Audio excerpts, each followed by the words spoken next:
कपड़े पहने जाते हैं जिस्म को ढांपने के लिए, लेकिन आजकल हमारी बहन बेटियां कपड़े पहन रही हैं जिस्म को दिखाने के लिए।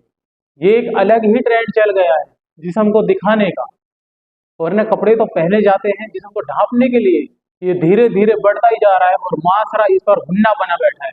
माशरे की औकात नहीं रही वो किसी को टोक सके कि ये लिबास आपने किस तरह का लिबास पहना हुआ है। पहले चला था अस्तर के लिबास में से खवातीन अपनी जो कमीज के नीचे वाला हिस्सा होता उसमें से अस्तर हटाना शुरू कर दिया। उसके बाद उन्होंने बाजुओं में से अस्तर हटाना शुरू कर दिया ताकि उनकी बाजुएं नजर आए। अब एक नया फितना चल गया है, औरतें अपनी कमर पे से कपड़ा ही हटा दे रही है ताकि उनका जिस्म को लोग देखें, ताकि उनके जिस्म पर लोगों की नजरें पड़े, ताकि उनको खूबसूरत समझा जाए। अल्लाह रहम करे हमारी औरतों पर। ये मुसलमान औरतों का हाल है जिनको हुक्म दिया गया है कि उनको अपना जिस्म ढांपना है। ऐसी औरतें जन्नत की खुशबू तक नहीं सूंघ पाएंगी जो लिबास पहनने के बावजूद भी बरहनाओं में शुमार होंगी। इस पर उलेमाओं ने दो बातें बताई। एक, वो औरतें जिनका लिबास इतना चुस्त होगा कि उनके शरीर के आजा उभार रहे होंगे, और दूसरा, जिनके कपड़े इतने बारीक होंगे कि उनके अंदर की स्किन नजर आ रही होगी। क्या मतलब, जो जिस्म की खाल है वो नजर आ रही होगी। लेकिन आजकल हमारी बहन बेटियां उससे भी आगे निकल चुकी हैं। बजाय इसके कि वो लिबास पहने उसके बाद जिस्म दिखे, वो उससे भी ऊपर जा चुकी हैं। वो लिबास ही नहीं पहन रही, अपने लिबास में से इतना इतना पीस काट दे रही, 5-5, 6-6 इंच के पीस काट दे रही है ताकि लोगों के जिस्म को देखे।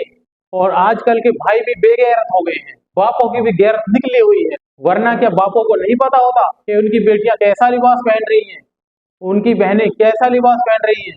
आजकल माएँ भी ये कहती हैं, बेटी टाइट पहनना, टाइट फिटिंग का कपड़ा अच्छा लगता है। ये आजकल हमारी माओ की नसीहतें होती है अपनी बेटियों के लिए। तो कहाँ जाएगा ये माशरा। मुझे नहीं पता दूसरे इलाकों में क्या हो रहा है, मैं अपने मेवाती इलाके की बात कर रहा हूँ। मैं अपने मेवात में और अपने 84 हल्के में ये हुबहू देख रहा हूँ। मेरे यहाँ पर अक्सर नौजवान लड़कियां इसमें मुब्तला हो चुकी हैं। बस फर्क ये है, कोई छोटा कट मार रही है, कोई बड़ा कट मार रही है, वरना अक्सरियत इसमें आ चुकी है। ऐसे लिबास में औरत का अट्रैक्शन और बढ़ जाता है। जो माँ बाप ऐसे लिबास पहनाकर अपनी बेटियों को मेरी बेटी करते हैं, वो ये ना भूले उनकी बेटी बाहर जाते ही दूसरों के लिए माल हो जाती है। घर में वो मेरी बेटी मेरी बहन है, घर से बाहर निकलते ही वो दूसरों के लिए माल हो जाएगी। ये तो अकल में आने वाली भी बात नहीं है।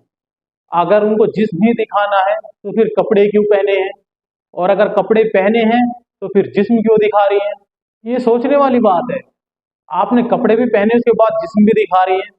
मेरे भाइयों, अपनी बहन बेटियों की फिक्र करो, उनको जहन्नम का ईंधन ना बनाओ। जहां पर औरतें इतना बारीक लिबास पहनने की वजह से जन्नत की खुशबू तक ना सूंघ पा रही हो, कि उनका लिबास इतना बारीक हो कि उनकी स्किन नजर आ रही हो, उनकी खाल नजर आ रही हो, तो बताइए, जहां पर कपड़ा ही नहीं पहना गया हो, ना बारीक ना मोटा, किसी भी तरह का कपड़ा ही ना पहना गया हो, वो इस तरह से अपने जिस्म को दिखा रही है, ये औरतें किन में शुमार होंगी।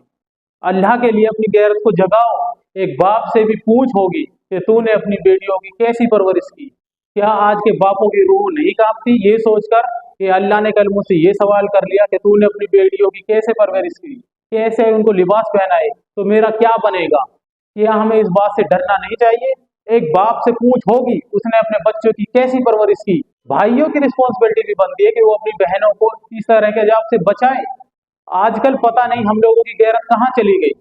वरना एक बहन के लिए इजाजत नहीं है कि वो अपने सर के बाल अपने भाई के सामने खोल सके, कि वो सर के बाल अपने बाप के सामने खोल सके। लेकिन आज आप देखें, बेहयाई की तरफ हम आज इस तरह से जा रहे हैं। अपने लिबास के कपड़े का टुकड़ा काट कर लोगों को अपना जिस्म दिखाया जा रहा है, माशरे को अपना जिस्म दिखाया जा रहा है, और इसमें कोई शर्म महसूस नहीं कर रही। आज की खवातीन इसमें कोई भी शर्म महसूस नहीं करती। इसकी असल वजह यही है कि आज हमने उनको रोकना और टोकना छोड़ दिया है। अगर हम कुछ भी नहीं कर सकते, टोक तो सकते हैं, उनको कह तो सकते हैं, बहन ये लिबास ऐसा नहीं है कि आप अपने भाई के सामने भी आ सको और आप दुनिया के सामने ऐसे लिबास में डोल रही हो, फिर रही हो, घूम रही हो। इतनी बात तो बोल सकता है। मैं मानता हूँ दूसरे से नहीं कह सकता, अपने घर में तो कह सकता है, अपनी बहन से तो कह सकता है, अपनी माँ से तो कह सकता है, अपनी बेटी से तो कह सकता है। अगर आखिरत पे यकीन नहीं तो फिर जो मर्जी करो, लेकिन आखिरत पे यकीन भी रखते हो फिर उस आखिरत की फिक्र भी नहीं करते। ये कौन सी अकल में आने वाली बात है भाई? क्या तुम चाहते हो कि तुम्हारी बहनें कल जन्नत की खुशबू तक भी नहीं सूंघ पाए, वो जहन्नम के ईंधन बने? क्या तुम ये चाहते हो? या फिर ये चाहते हो कि जैसे तुम जन्नत के लिए तलबगार हो, उनके लिए भी जन्नत के तलबगार हो जाओ, उनको भी जन्नत मिले? तो उनकी तरबियत ऐसी करो जिस पे अल्लाह के रसूल ने जन्नत की खुशखबरी दी है, जिस पर अल्लाह ने हमारे लिए जन्नत रखी है। उस अजाब से अपनी बहन बेटियों को बचाओ जिस पर हमें जहन्नम मिलने वाली है।